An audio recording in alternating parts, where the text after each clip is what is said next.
Wife. তো আলহামদুলিল্লাহ ভাইয়া, আসসালামু আলাইকুম। ওয়ালাইকুম আসসালাম। জি, আপনি এখন আপনার স্ত্রীকে কেমন দেখতে পাচ্ছেন? আপনি একটু এখন আগের বলুন। থেকে অনেক সুস্থ।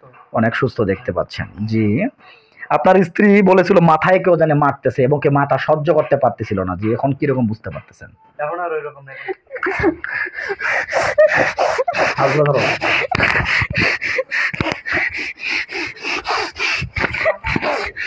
মায়ের বহিন প্যারালাইজ করে দাও, শক্তিগুলো কেড়ে নাও।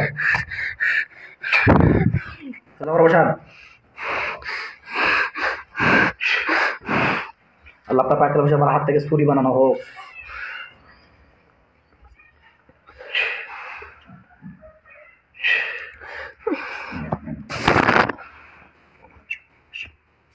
তোমরা এখনো সময় আছে, তোমরা যদি কথা বলতে চাও বলতে পারো, নাহলে কিন্তু তোমাদেরকে ধ্বংস করে দেবো, জবাই করে দেবো।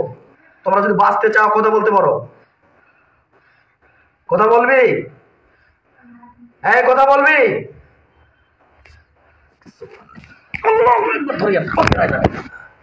কুল্লু নাফসিন যায়কাতুল মউত।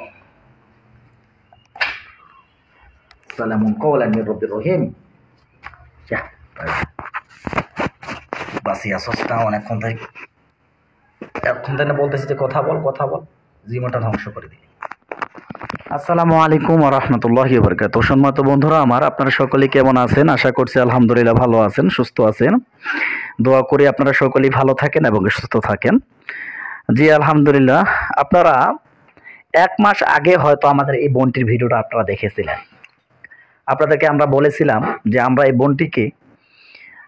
বোনটিকে দেখাবো, যাকে বলা হয় যে পরবর্তীকালে দেখাবো বোনটি কেমন আছে বা কি অবস্থায় আছে। বিশেষ করে তার হাজব্যান্ডও আছে পাশে আলহামদুলিল্লাহ। আমরা তাকে আবার এখন 1 মাসের চিকিৎসাতে ওনারা কেমন আছে সেটা শুনবো। তার আগে আমরা একটু জেনে নেই রুগীটার সমস্যা ছিল তার মাথায় জানে কেউ জানে মারতেছিল, যে মাথায় কেউ জানে আমাকে মারতেছে জোরে জোরে, এরকম সে ফিল করতেছিল।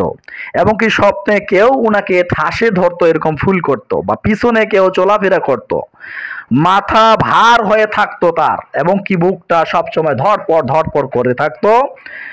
এবং সে চমকে উঠছিল একটা সাদা বিড়াল দেখে। আর পর থেকে এই সমস্যা তার অতিরিক্ত রাগ খিটখিটে, যেমন যখন রাগ উঠে তখন যেন শরীরটা শিরশির করে, এরকম সে ব্যক্তির বুঝতে পেরেছিল।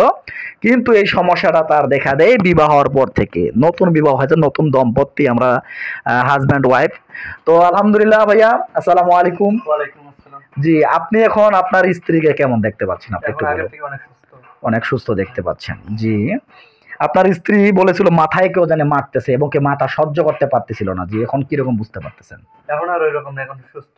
জি আলহামদুলিল্লাহ। আগে অতিরিক্ত রাগারাগি করতো, এখন কি রাগারাগি করতেছে? রাগারাগি আছে একটু। আচ্ছা, কম আগের থেকে, কিন্তু রাগারাগি থাকবে। প্রত্যেকটা মানুষের রাগ থাকবে, রাগ থাকবে, কিন্তু অতিরিক্ত রাগ, অতিরিক্ত খিটখিটে, যেমন কিছু করলেই যেন অতিরিক্ত করে ফেলতেছে, এরকম কিছু হচ্ছে?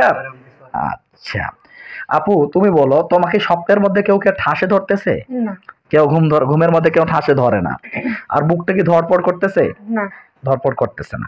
তো যাই হোক, ইনশাআল্লাহ আমরা ইনার বডিতে জিনগুলোকে কিন্তু হাজির করেছিলাম, এবং আমরা এই বোনটির একটা সমস্যা আছে, যে সমস্যাটা গোপনে থাকবে।